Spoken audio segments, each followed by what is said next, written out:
नमस्कार मित्रों, हमारी सीरीज चली एपिसोड नंबर 16 की, जिसमें हम बात कर रहे हैं भृगु संहिता की। भृगु संहिता के अंतर्गत आज हम बात करने जा रहे हैं मकर लग्न के द्वादश भाव में यदि मंगल स्थित हो तो उसके क्या फलादेश होंगे। प्रथम भाव में 10 नंबर का मतलब होता है मकर लग्न। मकर लग्न में मंगल चतुर्थ भाव और एकादश भाव, इन दोनों भावों का स्वामी होता है। देखिए, जब कभी भी मंगल द्वादश भाव में स्थित हो जाता है तो यह अशुभ फल प्रदान करने वाला ग्रह बन जाता है। जब हमने भावों के सिद्धांत पर आपसे चर्चा करी थी तो आपको बताया था कि 6, 8 और 12 ये तीनों ही भाव त्रिक भाव होते हैं। कुंडली के ऐसे भाव होते हैं जो अशुभ फल प्रदान करते हैं। जब कभी भी कोई ग्रह त्रिक भाव में स्थित होता है तो उसके जो इफेक्ट्स होते हैं, उसके जो कंटेंट्स होते हैं, वह नकारात्मक हो जाते हैं। वह नकारात्मक वे में व्यक्ति को फल प्रदान करने वाले बन जाते हैं। तो यहाँ पर मंगल एक क्रूर ग्रह होकर जब त्रिक स्थान में स्थित हो जाता है, द्वादश भाव के कंटेंट्स की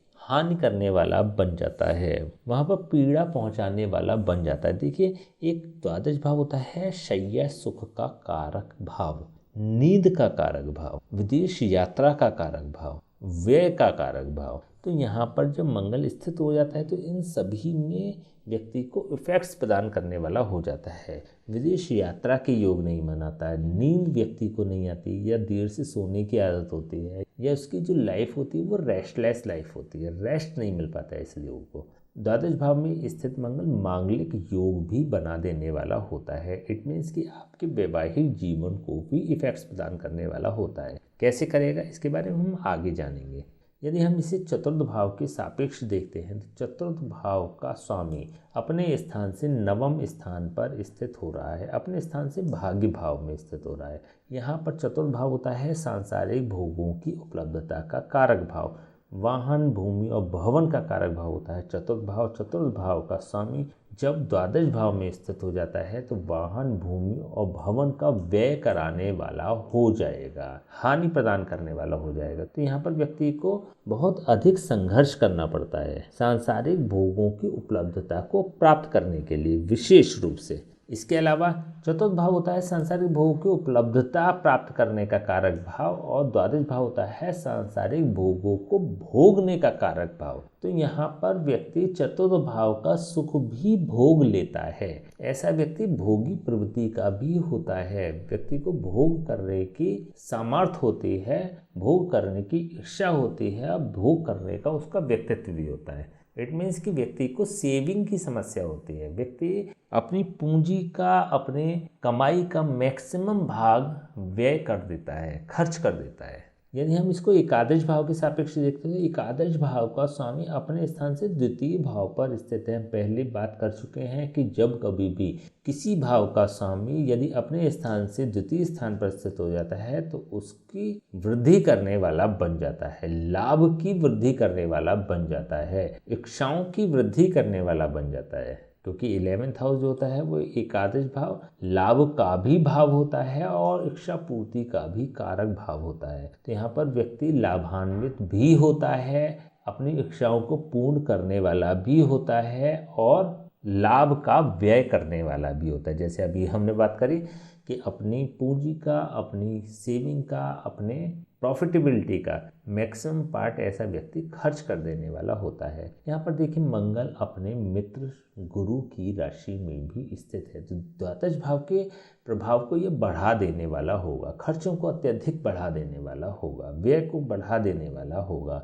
यदि हम इसको कारकत्व दृष्टि से देखते हैं तो मंगल होता है तृतीय भाव का कारक और मंगल होता है षष्ठम भाव का कारक। तृतीय भाव के सापेक्ष यह मंगल अपने स्थान से, अपने कारक स्थान से दशम भाव पर स्थित हो रहा है। तृतीय भाव होता है मेहनत का, परिश्रम का, पुरुषार्थ का। तो ऐसे व्यक्तियों की मेहनत, पुरुषार्थ और परिश्रम का व्यय हो जाता है। इट मीन्स कि ऐसे लोग बहुत ज़्यादा मेहनत करने वाले भी होते हैं, इनको अपनी मेहनत का लाभ भी प्राप्त होता है। जैसा कि मैंने बताया कि सांसारिक भोगों की उपलब्धता प्राप्त करने में व्यक्ति को संघर्ष तो करना पड़ता है, लेकिन ऐसे लोग प्राप्त भी कर लेते हैं, उसका भोग भी कर लेते हैं। तो इसी प्रकार से जब व्यक्ति मेहनत करता है, परिश्रम करता है और प्रयास करता है तो ऐसा व्यक्ति उन भोगों को प्राप्त भी कर लेता है और उनको भोग भी लेता है। विशेष रूप से व्यक्ति के जीवन का 28वें साल की उम्र तक व्यक्ति को संघर्ष करना पड़ेगा, उसके बाद उसका जीवन सहज हो जाएगा, सरल हो जाएगा।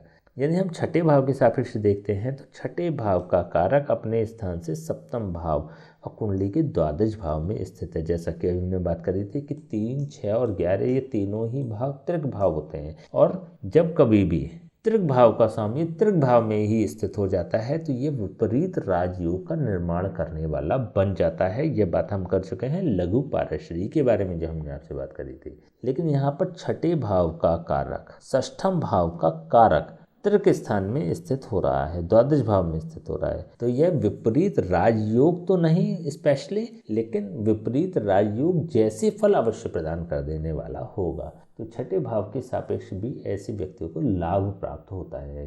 छठा भाव होता है रोग, ऋण और शत्रुओं का कारक भाव। व्यक्ति के रोग, व्यक्ति के ऋण और व्यक्ति के शत्रु की हानि करने वाला ऐसा योग बन जाता है। तो इट मीन्स ये शुभ फल प्रदान करने वाला हो जाएगा। यदि मंगल की दृष्टियों की बात करें तो मंगल की 3 दृष्टियां होती हैं, चतुर्दृष्टि, सप्तम दृष्टि और अष्टम दृष्टि। चतुर्दृष्टि से यह मंगल तृतीय भाव को देख रहा है, सप्तम दृष्टि से यह मंगल षष्ठम भाव को देख रहा है और अष्टम दृष्टि से यह मंगल सप्तम भाव को देख रहा है। हमने बात करी थी कि मंगल की चतुर्दृष्टि सुख प्रदान करने वाली होती है, सुरक्षा प्रदान करने वाली होती है। जब यह दृष्टि पराक्रम भाव पर पड़ती है, मेहनत भाव पर पड़ती है और संघर्ष के भाव पर पड़ती है तो यहाँ पर यह व्यक्ति को प्रोटेक्ट करने वाली होती है। जैसे अभी हमने बात करी कि 28वें साल की उम्र तक व्यक्ति को विशेष रूप से अत्यधिक संघर्ष करना पड़ेगा, लेकिन उसके बाद व्यक्ति का जीवन सहज हो जाएगा, सरल हो जाएगा और वो जीवन में लगातार और बहुत तेजी से ग्रोथ कर देने वाला होगा। मंगल की जब पूर्ण दृष्टि छठे स्थान पर पड़ती है, षष्ठम स्थान पर पड़ती है और रोग, ऋण और शत्रुओं के स्थान पर पड़ती है,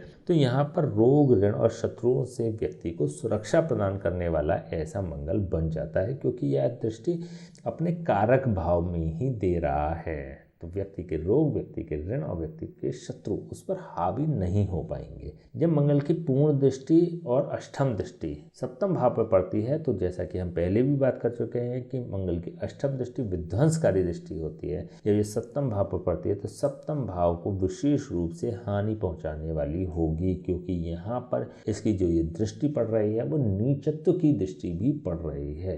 कर्क राशि में मंगल नीच का प्रभाव देने वाला होता है। तो जब यह मंगल अपने नीच के भाव पर दृष्टि देता है, नीच की राशि पर दृष्टि देता है, तो यह व्यक्ति के वैवाहिक जीवन को नष्ट कर देने वाला होता है, वैवाहिक जीवन को हानि पहुंचाने वाला हो जाता है, वैवाहिक जीवन को पीड़ा पहुंचा देने वाला हो जाता है। व्यक्ति के जीवन साथी में मंगल के नेगेटिव गुण विद्यमान हो जाते हैं। मंगल होता है शूरता, वीरता, पराक्रम, आक्रामकता, क्रोध, धीरज और गंभीरता का कारक ग्रह है। ये सभी कंटेंट नकारात्मक प्राप्त हो जाते हैं, व्यक्ति के जीवन साथी को नकारात्मक प्राप्त हो जाते हैं। व्यक्ति के जीवन साथी में धीरज और गंभीरता की कमी होती है, विध्वंसकारी क्रोध होता है, ऑफेंसिव एटीट्यूड होता है, आक्रामक वाली प्रवृत्ति होती है। व्यक्ति के जीवन साथी की शूरता, वीरता और पराक्रम नेगेटिव वे में वर्क करने वाले होते हैं। तो यहाँ पर एक शुभ स्थिति यह नजर नहीं आती। तो ऐसे में क्योंकि ये जो द्वादश भाव होता है वो पृथकतावादी भाव भी होता है, पृथकतावादी भाव में बैठकर एक क्रूर ग्रह जो सप्तम भाव पर दृष्टि देता है तो व्यक्ति के डाइवोर्स होने के भी योग बना देने वाला होता है। हालांकि केवल यही एक कारण नहीं होता, और भी ग्रहों का सपोर्ट यहाँ पर यदि मिल जाता है सप्तम भाव को तो डेफिनेटली डाइवोर्स के योग बना देगा। लेकिन यहाँ पर एट ए ग्लांस यदि देखते हैं तो व्यक्ति का वैवाहिक जीवन कष्ट वाला दिखाई दे रहा है। चलिए हम बात कर लेते हैं इसको उपायों की, क्या उपाय हो सकते हैं। देखिए सप्तम भाव के सापेक्ष तो ये बिल्कुल ही नेगेटिव फल प्रदान कर रहा है, तो ऐसे में किसी ब्राह्मण से बात करके मंगल के जाप और हवन तो आप करा ही लें। इसके अलावा बंदरों को भुने चने खिलाएं और मंगलवार से शुरू करके रोज प्रतिदिन 43 दिन लगातार यदि कर सकें तो सुंदरकांड का पाठ करें, अथवा मंगल तो सुंदरकांड का पाठ कर ही लें। यदि आप ऐसा करते हैं तो चीज़ें सरल होंगी, सहज होंगी और मंगल पॉजिटिव फल प्रदान करने वाला ग्रह बन जाएगा। इसके अलावा यदि आप ऐसा महसूस कर रहे हैं कि वैवाहिक जीवन में अत्यधिक परेशानी आ रही है या फिर चीज़ें हाथ से निकल रही हैं, तो फिर इसके प्रभाव को मूव करा लेना ही बेहतर होगा। क्या कर सकते हैं, महिलाएं अपने दाहिने हाथ की कलाई में, पुरुष अपने बाएं हाथ की कलाई में तांबे का कड़ा यदि धारण कर लेंगे तो यह मंगल एकादश भाव में मूव हो जाएगा और द्वादश भाव से इसके इफ़ेक्ट्स, इसके प्रभाव समाप्त हो जाएंगे। यदि आप ऐसा करते हैं तो आपका वैवाहिक जीवन विशेष रूप से पॉजिटिव हो जाएगा। ठीक है, तो चलिए आज हमने बात करी मकर लग्न के द्वादश भाव में यदि मंगल स्थित हो तो उसके क्या फलादेश होंगे। नेक्स्ट वीडियो हम बात करेंगे कुंभ लग्न के प्रथम भाव में यदि मंगल स्थित हो तो उसके क्या फलादेश होंगे। तब तक के लिए हमें आज्ञा दीजिए, नमस्कार।